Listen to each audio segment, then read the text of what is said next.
Hi everyone, welcome to education point. जैसे कि आपको पता है कि हम क्लास 11th की जो एनसीईआरटी है ज्योग्राफी की उसे कवर कर रहे हैं।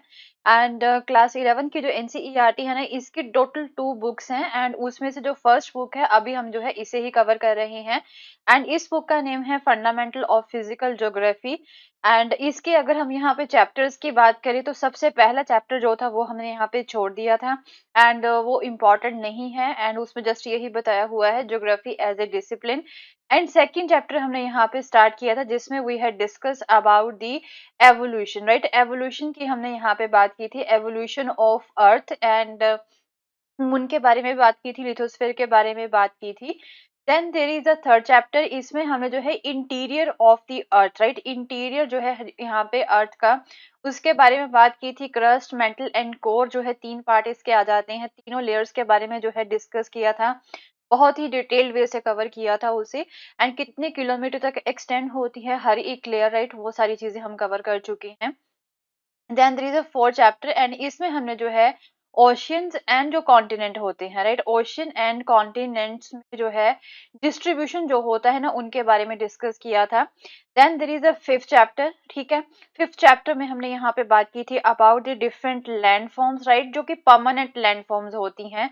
अगर हम यहाँ पे बात करें, हिल्स हो गए आपके, ठीक है, एंड जो प्लेन्स होते हैं, प्लेट्यूज होते हैं, उन सब के बारे में जो है हमने यहाँ पे डिस्कस किया था। And after that we had discussed about the different geomorphic processes, ठीक है।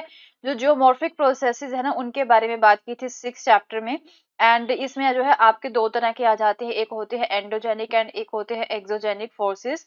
एंड देन 7 चैप्टर में we had discuss again about the landforms. तो ये वो लैंडफॉर्म्स हैं जिसे हम जो है टेम्परेरी बोल सकते हैं। ये टेम्परेरी जो है लैंडफॉर्म्स होते हैं एंड कुछ समय के बाद में जो है जियोमॉर्फिक प्रोसेसेस की वजह से जो है इसकी फॉर्म फिर से चेंज हो जाती है, तो वो देखे थे। देन 8 चैप्टर हमने यहाँ पे कवर किया था, बहुत ही छोटा सा चैप्टर था एंड उसमें जो है एटमॉस्फेयर के जो डिफरेंट लेयर्स है ना उनके बारे में बहुत ही डिटेल्ड वे से जो है हमने यहाँ पे कवर किया था। एक ही जो है उसकी वीडियो बनी थी, बहुत ही जो है अच्छे से वहां पे कवर किया था। इसे बहुत ही इंपॉर्टेंट टॉपिक है ये। एंड आज हम यहाँ पे 9th चैप्टर इसका स्टार्ट करने वाले हैं एंड इसमें हम बात करेंगे अबाउट द सोलर रेडिएशन के बारे में। ओके, बहुत ही इंपॉर्टेंट है ये भी, अगर आप जो है कॉन्सेप्ट को अच्छे से समझना चाहते हैं तो, राइट।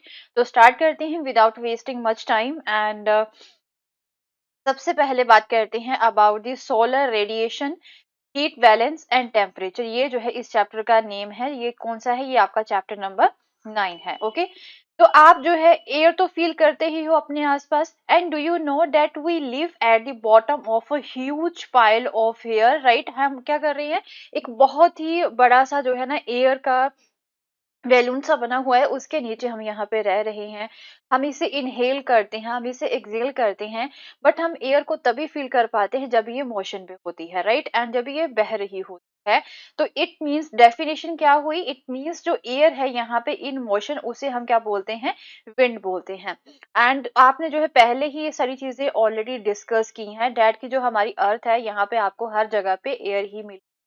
एंड ये जो एयर का एनवलप है ना, इसमें आपको डिफरेंट तरह की गैसेस भी जो है को मिलती हैं। ऑक्सीजन हो गई, कार्बन डाइऑक्साइड हो गई, नाइट्रोजन हो गई, जो कि एक जो है लाइफ गिविंग जो है गैसेस हैं। हीलियम है यहाँ पे, ये तो बहुत ही कम मात्रा में है। तो ये सारी चीजें हमने यहाँ पे जो है कवर की थी।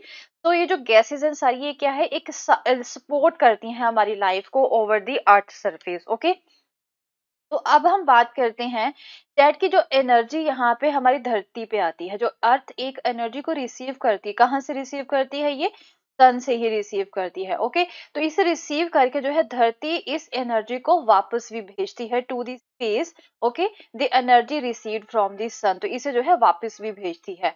सो एज ए रिजल्ट जो है द अर्थ जो है वो ना ही ज्यादा जो है वार्म अप होती है एंड ना ही जो है ज्यादा ठंडी होती है over the period of time. अगर हम बात करें कि जो भी सूर्य की तरफ से रोशनी यहाँ पे हमारी धरती के ऊपर पड़ रही है, ऐसे आ रही है, एंड अगर जो है वो सारी की सारी यहीं पे रुक जाए, ओके, सारी की सारी यहाँ पे रुक जाए, सारी की सारी रोशनी जो है या फिर जो हीट यहाँ पे आ रही है, तो वो किस कंडीशन में हो सकता है कि यहाँ पे धरती पे कार्बन डाइऑक्साइड की मात्रा जो है वो क्या हो चुकी है, इंक्रीज हो चुकी है। ओके, बहुत ज्यादा बढ़ चुकी है। तो क्या होगा, यहाँ पे जितनी भी रोशनी या फिर जितनी भी हीट यहाँ पे आएगी, वो सारी की सारी जो है अर्थ के ऊपर ही रह जाएगी एंड वापस नहीं जाएगी। तो इसकी वजह से जो है क्या होगा, हमारी जो धरती है बहुत ज्यादा जो है गर्म हो जाएगी एंड हम यहाँ पे खड़े खड़े जल जाएंगे, राइट। एंड दूसरी तरफ यहाँ पे क्या हो सकता है कि अब अगर कार्बन डाइऑक्साइड यहाँ पे बिल्कुल ही ना हो धरती पे, तो क्या होगा कि जितनी भी रोशनी यहाँ पे आएगी वो सारी की सारी जो है वापस चली जाएगी, रोशनी नहीं, हीट जो है, ठीक है, वो सारी की सारी ही वापस चली जाएगी। हमारी धरती पे जो है बिल्कुल भी जो है हीट नहीं देखने को मिलेगी अगर कार्बन डाइऑक्साइड यहाँ पे ना हो। तो इस कंडीशन में क्या होगा कि जो धरती है वो क्या हो जाएगी, बिल्कुल जो है कोल्ड हो जाएगी, ठंडी हो जाएगी एंड हम खड़े खड़े जो है इंसान यहाँ पे जम जाएंगे। तो हम बोल सकते हैं कि यहाँ पे एक जो बैलेंस होता है ना, वो बहुत ज्यादा जरूरी है। तो सो डैट की जो धरती है वो ना ही ज्यादा वार्म अप हो एंड ना ही ज्यादा वो ठंडी हो over the period of time. तो अब हम यहाँ पे बात करते हैं ग्लोब की, ठीक है। आपने धरती का एक ग्लोब के बारे में हमने यहाँ पे बात की थी, ये ग्लोब है, ओके। एंड यहाँ पे क्या होता है कि जो इक्वेटर होता है 0 डिग्री पे, ठीक है, एंड यहाँ पे जो है सूर्य की किरणें बिल्कुल जो है सीधी पड़ती हैं इक्वेटर के ऊपर। जो भी कंट्रीज पड़ती है ना, वहां पे आपको सूर्य की किरणें बिल्कुल सीधी पड़ती हैं। बट जैसे से हम यहाँ पे ये पोल होते हैं ना, ये नॉर्थ पोल है, ये साउथ पोल है, तो यहाँ पे किरणें जो है ना पोल की तरफ जैसे जैसे जाती हैं वो स्लैंट होती जाती है, वो तिरछी होती जाती हैं। मीन यहाँ पे जो कंट्रीज होती है ना, वहां पे सूर्य की किरणें जो है कम पहुंचती हैं। तो हम ये बोल सकते हैं कि अमाउंट ऑफ हीट जो है यहाँ पे डिफरेंट पार्ट होते हैं धरती के, वो सेम नहीं रहती है। इक्वेटर पे अमाउंट ऑफ हीट हमेशा ही ज्यादा रहती है as compare to the poles, ठीक है, north pole and south pole में। अब क्या होता है कि अब ये जो हीट है एक रीजन से दूसरे रीजन में कैसे पहुंचती है, तो ये जो है विंड्स के थ्रू, ठीक है, जो विंड्स होती है ना उनके थ्रू जो ये हीट है ना एक जगह से दूसरी जगह पे मूव ऑन करती है। तो इसी के बारे में जो है हम यहाँ पे डिटेल वे में इस चैप्टर में कवर करेंगे, ओके। तो सोलर रेडिएशन देख लेते हैं पहले। जो अर्थ का सरफेस है, it receive most of its energy in short wavelength, right. जो धरती की सरफेस है वहां पे जो एनर्जी आती है ना, वो शॉर्ट वेवलेंथ्स में आती है, ओके। तो जो जितनी एनर्जी यहाँ पे धरती रिसीव करती है is known as incoming solar radiation, इसे हम इनकमिंग सोलर रेडिएशन कहते हैं। एंड या फिर शॉर्ट में इसे हम इंसोलेशन भी बोलते हैं, ठीक है। जितनी यहाँ पे धरती जो है रिसीव कर रही है हीट को, उस चीज को हम जो है इनकमिंग सोलर रेडिएशन या फिर शॉर्ट फॉर्म में जो धरती की शेप है वो जियोइड है, ठीक है, वो एक स्फेयर के जैसी है, वो एक सर्कल के जैसी है, ऐसी है, ओके। एंड जो सन रेज होती है ना, वो यहाँ पे ओब्लिक्वली जो है at the top of the atmosphere, atmosphere के टॉप के ऊपर यहाँ पे पड़ती हैं। एंड जो अर्थ है intercept a very small portion of the sun energy, okay. तो यहाँ पे धरती पे जो है ना बहुत ही छोटा सा पोर्शन जो है एनर्जी का वही अंदर आता है, बाकी जो है बाहर चली जाती है। तो हम बोल सकते हैं ऑन द एवरेज जो अर्थ है वो कितना लेती है, 1.94 कैलोरीज पर स्क्वायर किलोमीटर पर मिनट जो है at the top of its atmosphere जो है यहाँ पे हीट जो है, या फिर अगर हम बात करें एनर्जी जो है वो रिसीव होती है, okay. So the solar output received at the top of the atmosphere varies slightly in a year due to variations in the distance earth and sun. अब क्या होता है कि हमारी धरती पे सीजन्स हैं, यहाँ पे समर होती है, यहाँ पे विंटर होती है।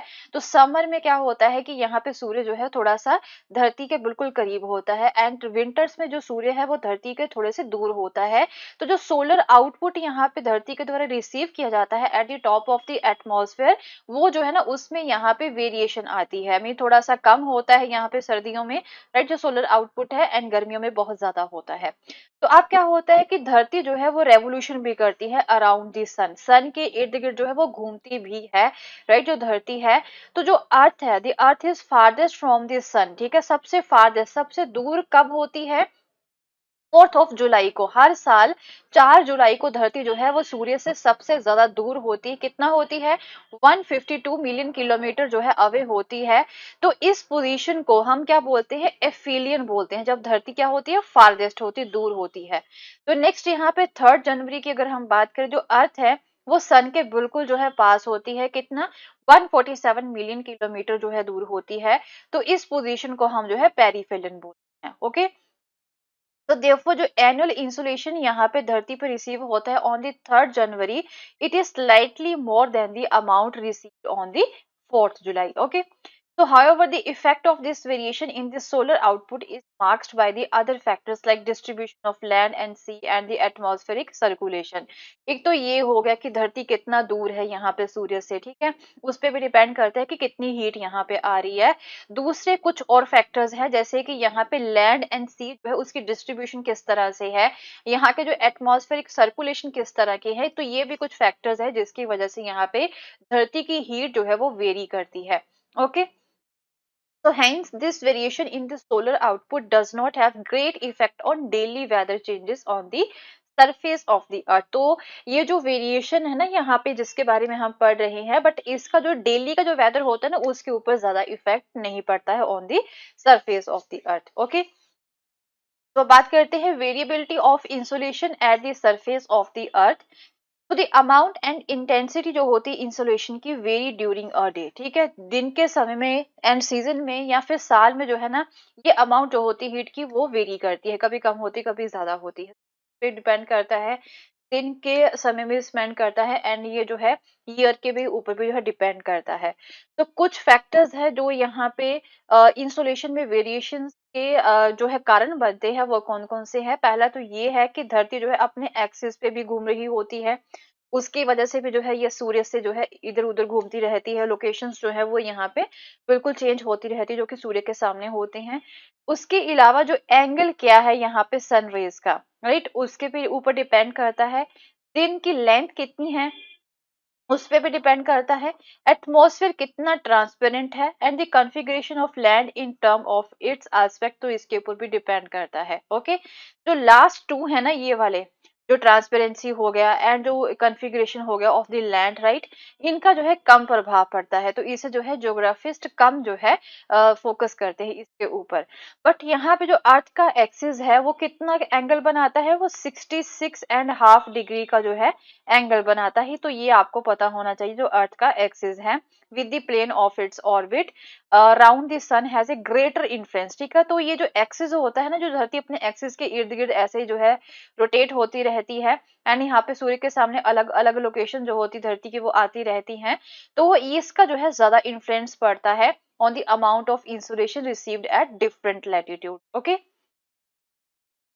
तो सेकंड फैक्टर की अगर हम यहाँ पे बात करें जो यहाँ पे डिटरमाइन करता है इंसुलेशन की अमाउंट को, वो है angle of inclination of the rays, right, जो सूर्य की रेज जो है उसका क्या एंगल है, एंड ये भी जो है किसी जगह की लैटिट्यूड के ऊपर डिपेंड करता है कि कितनी वहां पे सूर्य की किरणें जो है उसका एंगल क्या है। Okay, so higher the latitude, जितना हायर लैटिट्यूड होगा वहां पे एंगल जो है क्या होगा, कम ही होगा, and the area covered by the vertical rays is always less than the slant rays. So if more area is covered, the energy gets distributed and the net energy received per unit area decrease। तो अब क्या होता है कि जो area यहाँ पे race के थ्रू अगर ज्यादा एरिया जो है वो कवर कर रही है रेस जो है, ओके, तो क्या होगा कि एनर्जी ऑब्वियसली जो है डिस्ट्रीब्यूट हो जाएगी उन सारे ही एरियाज में, तो जो पर यूनिट एरिया की एनर्जी जो रिसीव होती है ना वो डिक्रीज होगी। Okay, moreover, the slant rays are required to pass through the greater depth of the atmosphere and resulting in more absorption, scattering and the diffusion।